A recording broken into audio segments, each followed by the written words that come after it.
Hello dear students, welcome back again to this exclusive video series. और आज की इस वीडियो में हम डिस्कस करने वाले हैं an introduction to general knowledge for standard 7 students, all aspirants of international, national, regional talent exams and Olympiads.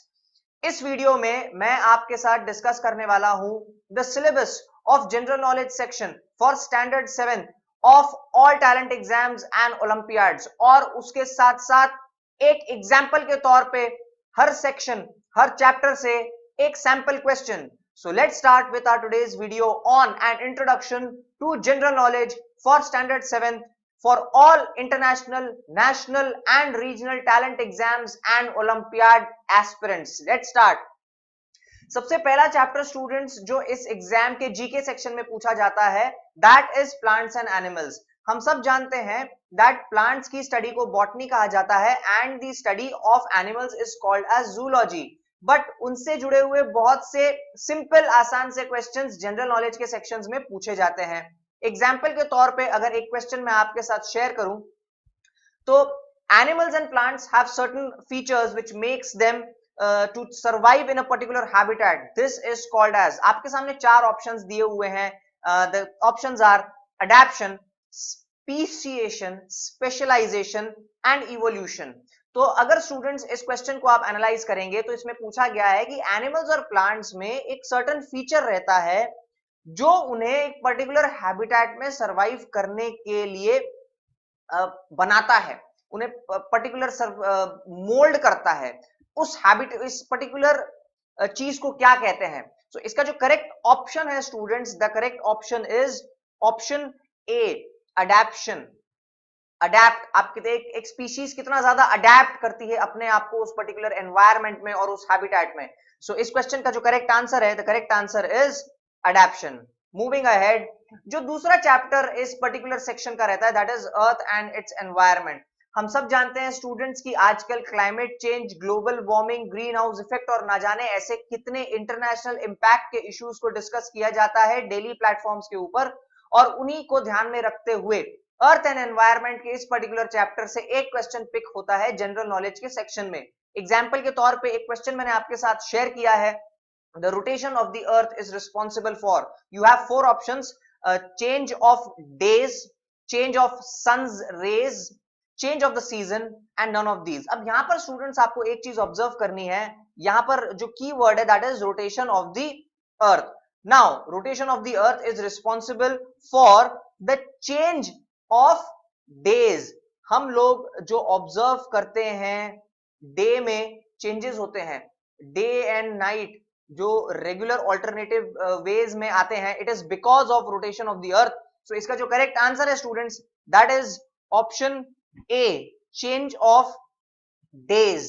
So the correct answer is option A, change of days. Moving ahead with the next section, chapter 3 based है science and technology के ऊपर। Science and technology अधिकतर तौर पर current affairs से questions pickup करता है, और इसके जो अलग अलग सेक्शंस रहते हैं स्टूडेंट्स वो होते हैं biotechnology, Indian defence system, defence, उसके साथ साथ स्पेस टेक्नोलॉजी, बायोटेक्नोलॉजी, एग्रीकल्चर के क्षेत्र में साइंस एंड टेक्नोलॉजी का क्या कंट्रीब्यूशन है, डेली लाइफ में साइंस एंड टेक्नोलॉजी का कंट्रीब्यूशन क्या है, इंफॉर्मेशन टेक्नोलॉजी, कम्युनिकेशन, इंटरनेट, और इन सब से जुड़े हुए क्वेश्चंस इस सेक्शन में पूछे जाते हैं।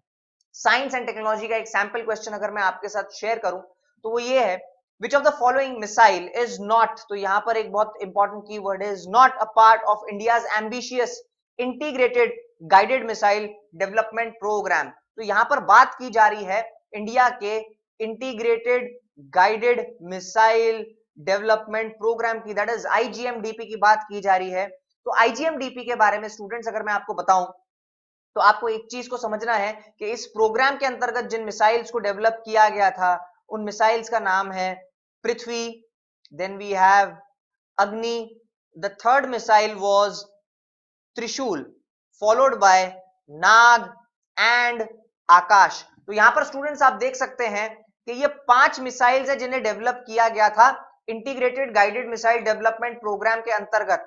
और अगर आप चार ऑप्शंस की तरफ देखते हैं तो ऑप्शन ए, ऑप्शन बी और option D is a part of integrated guided missile development programme. इसका मतलब यह है कि इस क्वेश्चन का जो करेक्ट आंसर है that is option C Pinaka. So Pinaka is not a part of IGMDP. Moving ahead with the next question, students. Chapter 4 universe. हम सब जानते हैं कि यूनिवर्स में गैलेक्सीज और सोलर सिस्टम्स और प्लैनेट्स के बारे में स्टडी होती है.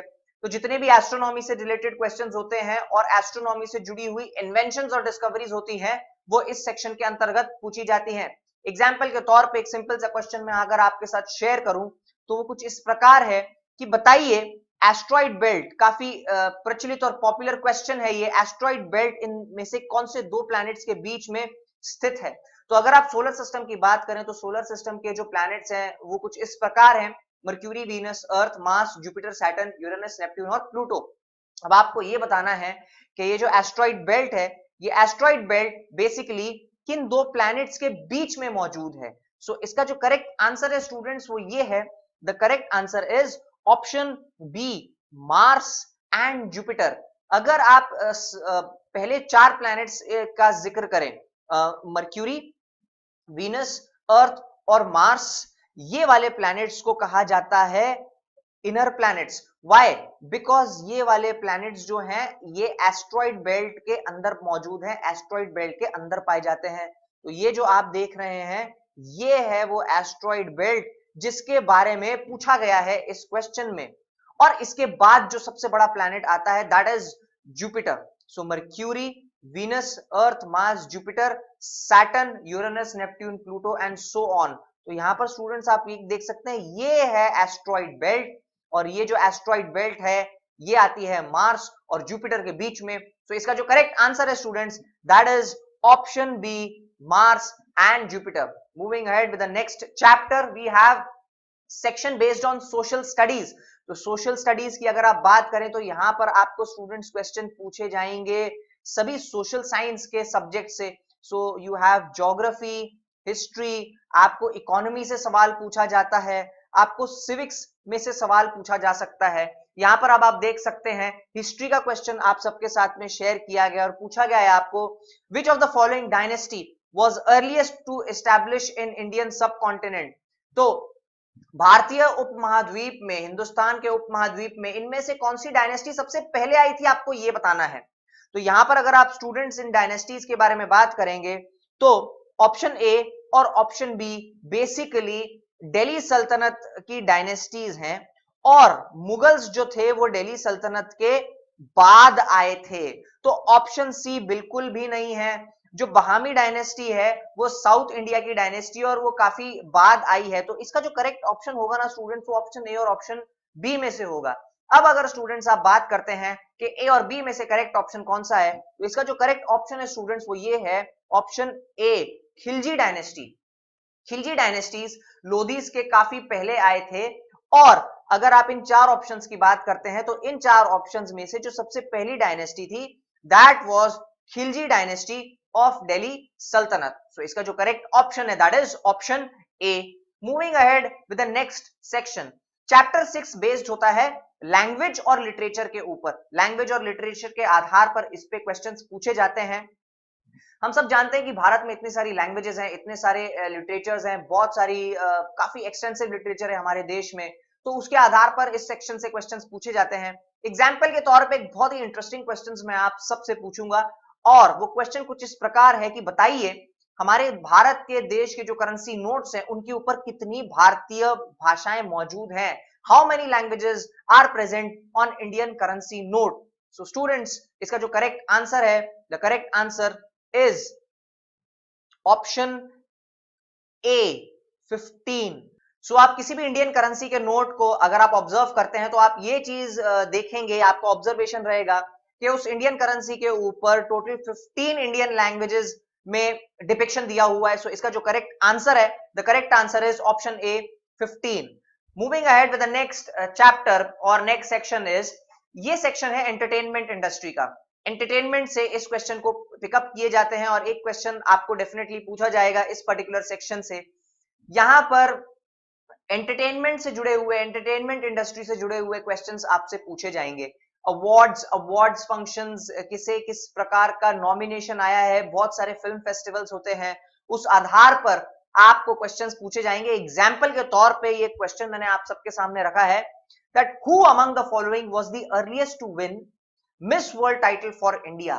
ओके, आपसे क्वेश्चन पूछा गया है कि इन 4 ऑप्शंस में से सबसे पहले मिस वर्ल्ड का टाइटल भारत के लिए इनमें से किसने जीता था? Who among the following, given options में से who among the following. So miss world का टाइटल सबसे पहले किसकी तरफ से आया? तो डेफिनेटली इसका ऑप्शन डी, मनुषी चिल्लर तो डेफिनेटली बिल्कुल ही नहीं है, बिकॉज बहुत ही रिसेंटली मनुषी ने इस अवार्ड को जीता था भारत के लिए। इसका जो करेक्ट ऑप्शन है स्टूडेंट्स, वो आपको फर्स्ट 3 ऑप्शंस में से मिलेगा। उसके बाद अगर आप बात करते हैं ऑप्शन सी और ऑप्शन बी, तो ऑप्शन सी और ऑप्शन बी, प्रियंका चोपड़ा और युक्ता मुखी, इनसे पहले मिस वर्ल्ड का टाइटल भारत के लिए जीता था डायना हेडन ने। सो इसका जो करेक्ट आंसर है students, that is option A, Diana Hayden. So Diana Hayden ने मिस वर्ल्ड का टाइटल इन 4 के कंपैरिजन में सबसे पहले जीता था भारत के लिए। तो इस तरीके के क्वेश्चंस आपको पूछे जाएंगे from the section of entertainment. Moving ahead, बहुत से स्टूडेंट्स का फेवरेट सेक्शन है ये वाला, स्पोर्ट्स सेक्शंस में से आपको क्वेश्चंस पूछे जाते हैं। चैप्टर 8 है जनरल नॉलेज के सेक्शन का। काफी प्रचलित और फेमस लीग से जुड़ा हुआ क्वेश्चन पूछा गया है। आपको पूछा गया है कि बताइए Indian premier league that is IPL सबसे पहले कौन से ईयर में खेला गया था? सो इसका जो करेक्ट आंसर है स्टूडेंट्स, दैट इज ऑप्शन ए, 2008। आप सबको याद होगा कि अगर आप 2008 के आईपीएल की बात करते हैं तो 2008 में सबसे पहले राजस्थान रॉयल्स ने इस टाइटल को जीता था। So the first edition of the Indian premier league was played in the year 2008। So इसका जो करेक्ट आंसर है that is option A. Moving ahead with the next question students, अगले चैप्टर्स जो आते हैं वो है करंट अफेयर्स। बहुत ही इंपॉर्टेंट सेक्शन है ये, और तकरीबन हर नेशनल टैलेंट सर्च एग्जाम और ओलंपियाड में ये एक बहुत इंपॉर्टेंट रोल प्ले करता है करंट अफेयर्स।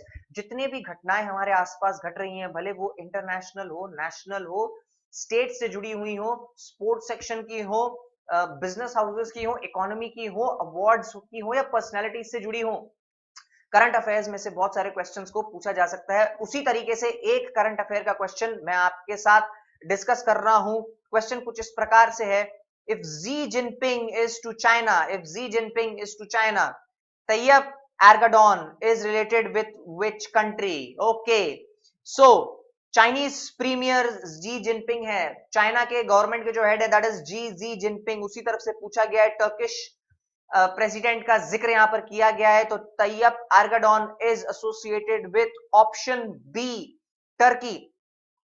टर्की से जुड़े हुए हैं तैयब एर्गोडॉन, वहां के राष्ट्रपति हैं। सो इसका जो करेक्ट आंसर है that is option B, Turkey. Moving ahead with the next question of general knowledge ही स्टूडेंट्स, बताइए if F-16 is fighter jets, F-16 is to fighter jets, then what is Arihant? Now F-16 जो है वो बहुत ही famous fighter jets हैं जो US ने बाकी काफी कंट्रीज को दिए हैं, ये पाकिस्तान के पास में भी है। उसी तरीके से पूछा गया है कि अरिहंत जो कि इंडियन आर्म फोर्सेस का एक बहुत ही अहम पार्ट है, वो बेसिकली क्या है?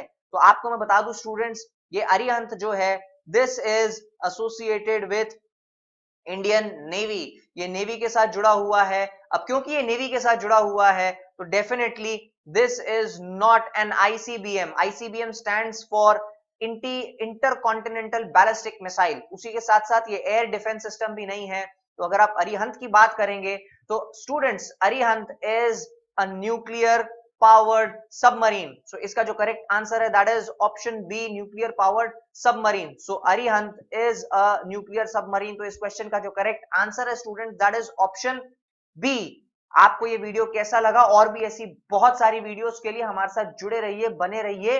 इसके सैंपल क्वेश्चंस अगली वीडियो में आप सबके लिए आ रहे हैं। Till then stay tuned, stay connected and keep learning students. So this was all about an introduction to general knowledge for 7th standard students who all are aspiring for international, national, regional talent exams and Olympiads. Thank you so very much.